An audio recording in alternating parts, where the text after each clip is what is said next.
Hi there, welcome back. We're talking about backup in this video, and if we're talking about backup, we first need to consider what the issues are that we need to be catering for.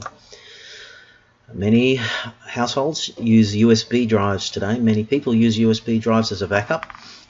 They usually come in a 1 terabyte, 3 terabyte drive that is connected through the USB slot in a PC. Just looking at the pros and cons of that, however, the USB connected backup is you're a little vulnerable because your backup is just one device. If it's lost, damaged, broken, or the drive itself fails, then that's it. You've lost everything. You've got the advantage, I guess, is that you have you have two copies of things if you remember to do it. If you use additional software that allows you to back up automatically, that can alleviate some of the problems associated with just forgetting to keep up with the backups. But backups are largely a manual task because when you're connecting the drive and trying to back up, it's quite often slowing the machine down. So it's something you need to time for a particular time of the day or night when you're not using the machine. You have to remember to plug it in. There's a few little tricks there that make it a task that you need to manage. So it's probably suitable for smaller amounts of files. But with very large backups, it isn't really a practical solution.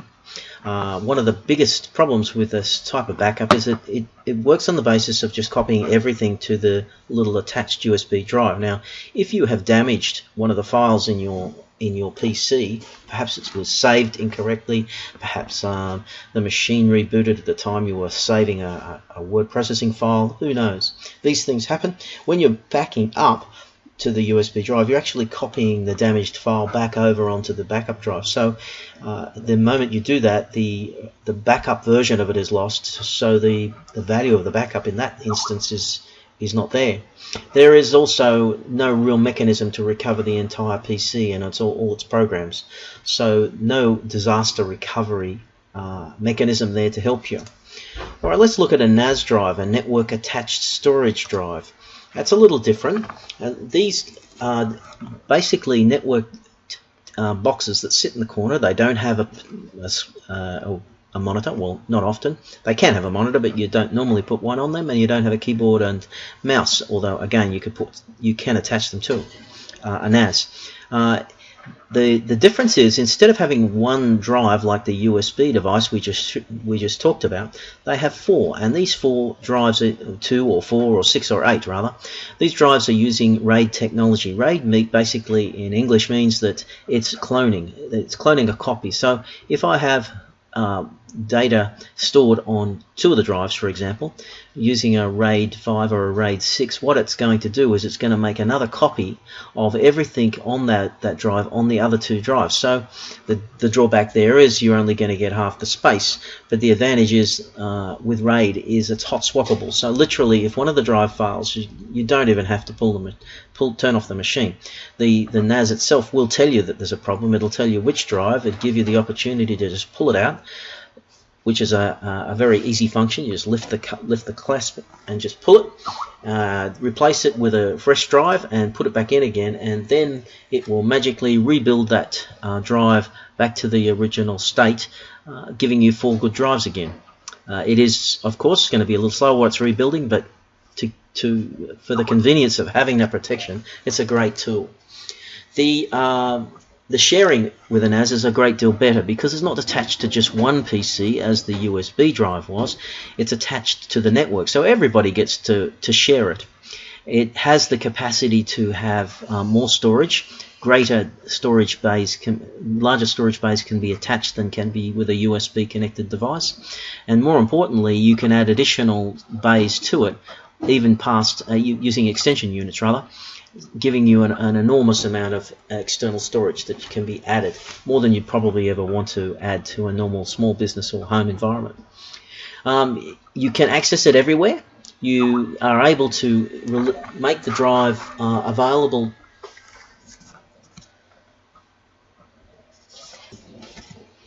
via the internet, and it has the advantage of being much faster. It's very fast and it's very convenient because everybody's able to access the files. If they are outside the the local network. They can access it through virtual private network, which is very secure. They can access it through your internet connection, and it is equipped. It's better equipped to handle a disaster in the case of everything goes pear-shaped and you lose machines and drives. You can even start to back up on the NAS because of its capacity. Some of the information that you would normally keep only on your PC, even some of the programs and the activation keys for licenses and programs you've purchased, it becomes a central repository for everything digital that's in your life. But more importantly, and lastly, but not least, is the ability for a NAS to do other things. It's not just a storage unit. It has other software running in it that does a number of other functions which are helpful. Now, there's a lot of discussion about whether or not we should use cloud or local storage, and local storage in this case would be a USB connected driver, a NAS. The cloud has a great deal of a number of advantages. It's very convenient. The problem with the cloud is, of course, that as the amount of storage you use increases, also the costs increase, and the costs can become quite substantial over a period of time. One of the big drawbacks with the cloud is that you often don't look at it, which is the convenience factor in one respect. But when you are running close to your limit and you have to make a decision to either pay more to upgrade to the next level of the plan or whatever, it's usually at the most inconvenient time, and you've got little time, if any, to go and look at your account and start weeding out the files that you don't want and starting to remove them. Managing of files in a cloud interface is not easy. It's often quite slow and cumbersome and clunky, and so if there is a local tool that will allow you to scroll through the files that you have, take Dropbox for example. Now, Dropbox is a great tool, and we highly recommend that it's used. The Dropbox managing your files on your local PC, deleting them on your PC, is convenient. If you ever tried to go into the Dropbox interface though and find things and delete them, you'll know what I mean. With the cloud, the upload can be slow if you don't have a fast internet connection, and in many cases, people with ADSL connections only have a stated perhaps upload of 800 kilobits per second. In the busy times of the day or night when a lot of people are using it, you might be down to 150 or 200 kilobits per second. Now, you can't upload videos and large files at that speed. It'll take days. Even with Dropbox, I had to myself share some files. They weren't very big, a couple of gigabytes, with another friend using Dropbox. Uploading those files to Dropbox, after a couple of days of waiting for those video files to get there, I ended up putting them on a little cheap USB stick and sending it by the post because it was just too slow. So the general consensus is in the community, that in the computer IT community, is that clouds type storage for home users and for private users who don't always have the fastest of internet connections is generally suited to smaller storage requirements. So if you have a bunch of pictures on your phone that you want to upload to a cloud storage and protect yourself in case you lose your phone, ideal. Cloud storage is great. The other thing that is a factor of cloud storage is there's no disclosure of where your data is stored. If that's important to you, to know that your data is not being stored in Colombia somewhere or somewhere outside your comfort zone, you don't really know where it's stored, and you don't really have any degree of absolute certainty that policies won't change with the supplier or with governments, and you'll suddenly have to sidestep and move your files somewhere else. The other probability with not knowing where your data is that for whatever reason you might not be able to get at it at a particular point in time because of maintenance schedules, because of the timing of the maintenance in that particular country doesn't coincide with our night time, and suddenly during the day and the business day you might not have access to files. These are things that you would investigate. The plus side is, of course, that it's extremely convenient. It's very easy to get started, it's very easy to get set up, and there's usually very little, if any, upfront costs. But in the case of a NAS, and in particular the Smikbox smart NASs, you actually have a choice. You are not locked into choosing either a cloud solution or a local storage solution. You can actually have a hybrid solution and combine the best of both. The hybrid solution concept is not new, but what it's saying is that rather than me relying totally on cloud providers for backup and for services, I'm going to keep copies, or I'm going to allow my personal cloud device to take copies of data that's held in these external cloud storage environments and replicate it on my machine should I ever need it, should I need to terminate my contract because the pricing has started to get unreasonable. I don't have this massive job on my hands to go and start downloading things from these external providers and storing it somewhere else. The convenience factor of external cloud storage providers still allows me to access my files from their repositories, particularly the most commonly used files. So with a hybrid idea, what you would do is you would store your long-term storage, the large quantities of storage, and you would store media and videos and things that you would use around the home or the office. You would store working copies and databases and things that you may use infrequently, but in particular you would store files where it's difficult to choose at that point in time whether or not I should be deleting it and forgetting about these files and this information, or do I need to keep them for another year or so just in case I'll need them.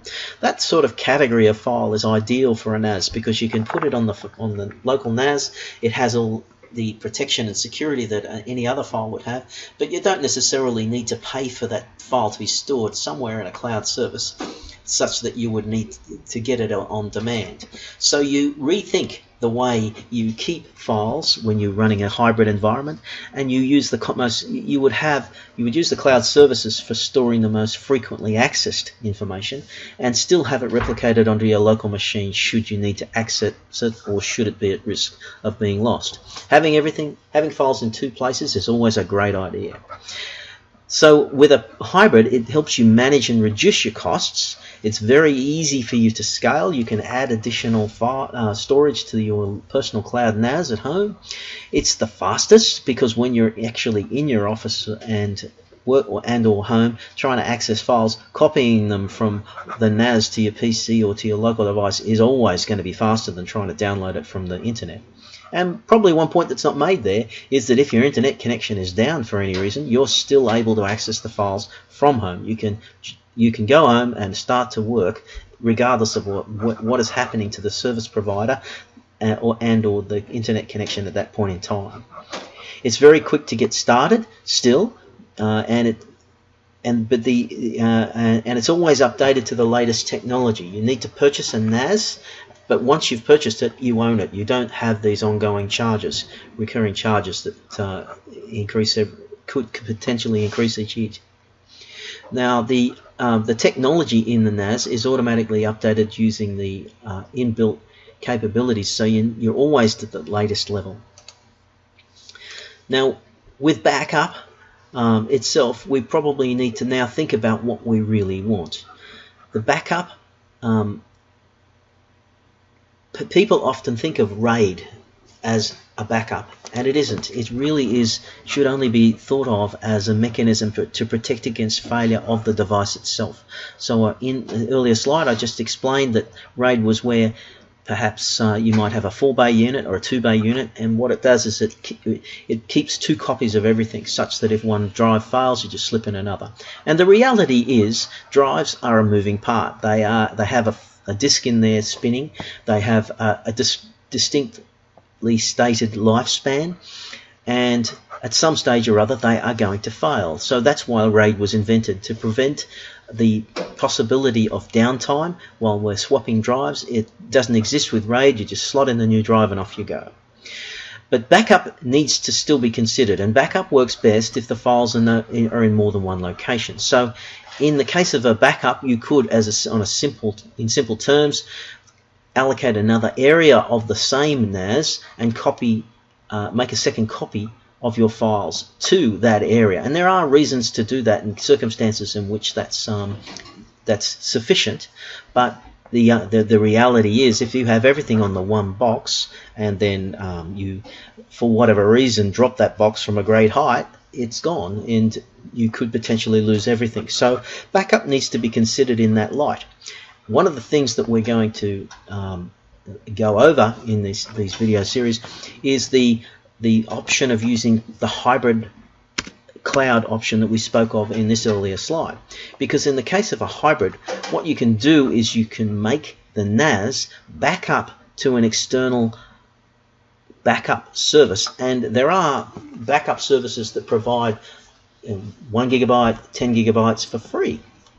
So think about it. Why can't you consider using the external backup provider to back up from your NAS the files that you're changing frequently on a regular basis, so that they're protected and also accessible everywhere? And then the longer term storage of large files that don't change very often. For example, if you copy a DVD down to your NAS, once you've copied it, you're unlikely to change it. It will stay the same. In the case of that DVD, backing up is pointless because you have the disk sitting over there in the drawer. You already have 2 copies. If you downloaded the video, maybe that's another matter. You might want to keep a second copy. But once you create a second copy on a DVD or some external device, why do you need to keep backing it up again? So the backup, the selection of the correct backup regime is making these simple choices and setting the machine up to respond to those requirements and back up the files that you most require on a more frequent basis, and the files that you don't require that often or will only ever read to use and consume to another device. So being smart about the way you organize your backup is going to make things a lot easier. The other thing to consider with backup is this. If you're, as I explained before, if you've changed a file and that file is damaged, if you're just copying everything from one place to another, then you copy the bad file and then you've potentially destroyed the only good copy of it.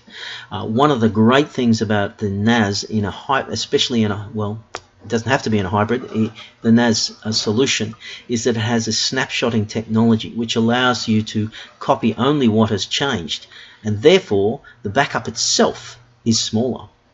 It makes one copy of everything and then only makes incremental copies of what's changed. So if something goes wrong and you corrupt the file, you can go back 2 or 3 backups and restore just that one broken file. Very convenient. Disaster recovery is the other thing that is important for us to consider. So that's one of the things. So we could put ticks on all of those bullet points there. These are all things that we should be looking for in a backup solution. Inside the NAS, there's a couple of backup options that are relevant in different circumstances. We just look at the backup station first. You see a number of options down the left-hand side. So the first few are more in relation to the circumstance where you have a second NAS, a second device running inside the same network, connected by Ethernet or a Thunderbolt cable, so there's a high-speed transfer, and the second NAS is set up to be a receiver. So in the case of rsync, what it's going to do, this particular service, it would allow this NAS that has my data on it to replicate certain files and folders on another NAS. The second remote replication service is a case where the second NAS isn't inside the same office, it's in another office, another physical location. That's pretty good if you've got a small business or a company. You might have the primary NAS in the office, and you could do remote replication to a device at home, for example, or in another branch office. And the principle here is that you just elect a folder or an area of the NAS storage device to just replicate itself. Now, one very important fact here is that the first time it does the replication, it will copy everything across. The second time, it'll only copy what's changed. So the replication itself doesn't take very long and can be done more frequently during the day. And there's all sorts of great options underneath here to set up how frequently it checks it can transfer the files as soon as the changes or at set times of the day. Now, if you're, for example, trying to replicate your Office network with lots of word processing files, Excel spreadsheets on it, that could be done instantly. You could have the system set up, you could create a remote replication job that would basically take a source folder, let's say our drive, and replicate that on a destination machine on another server.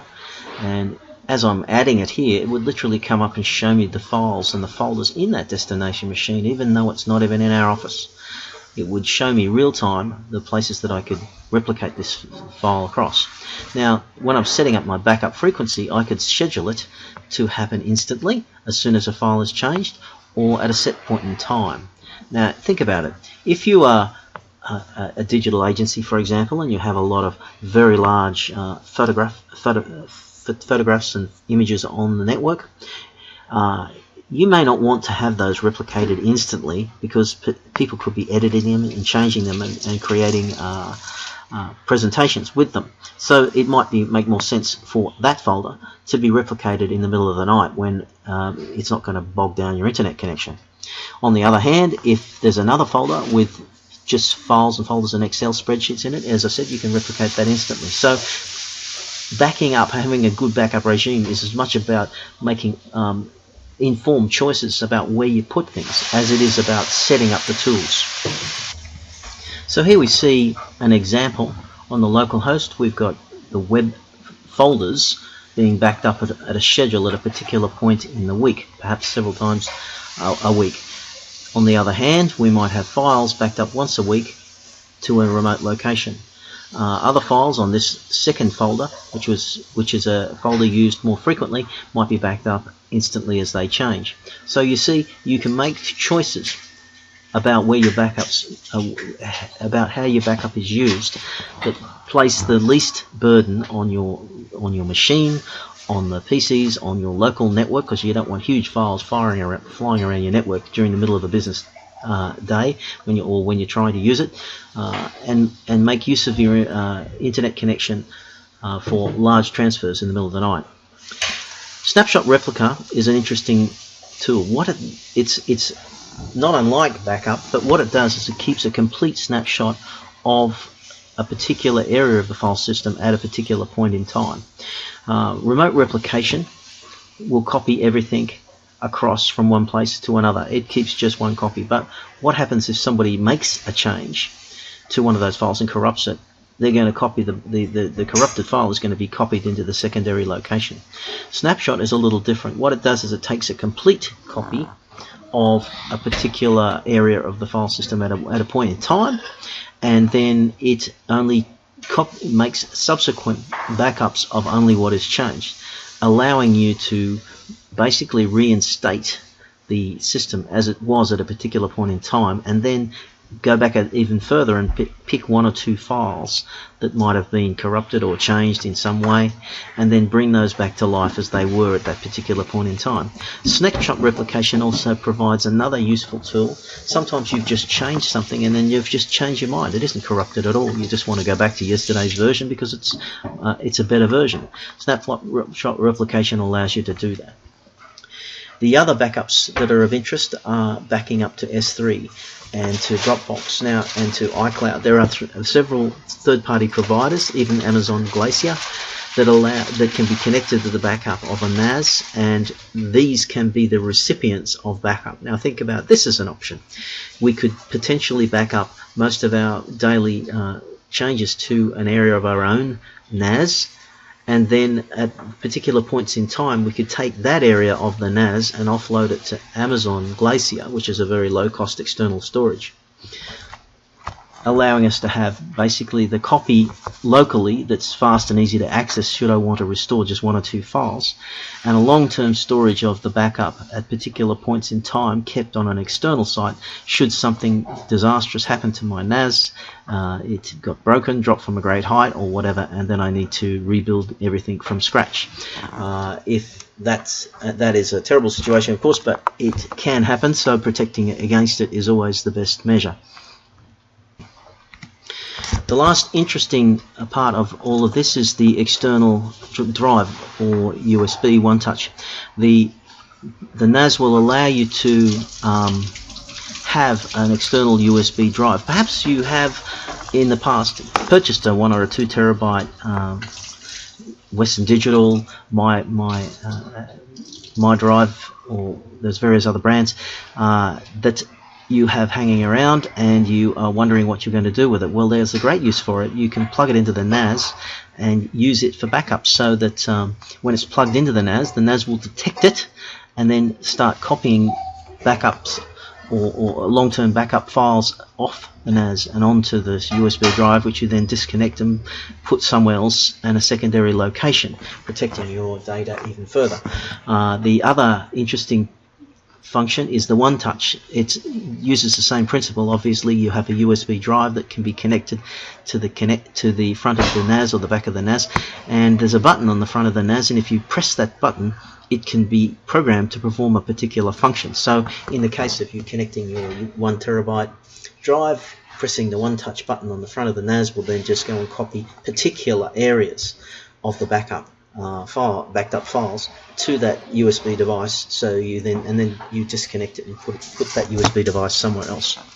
So that's a quick rundown of some of the tools that you have at your disposal. Backup is a big topic, and at Smikbox we're happy to help you work through your options and pick the best combination for your environment.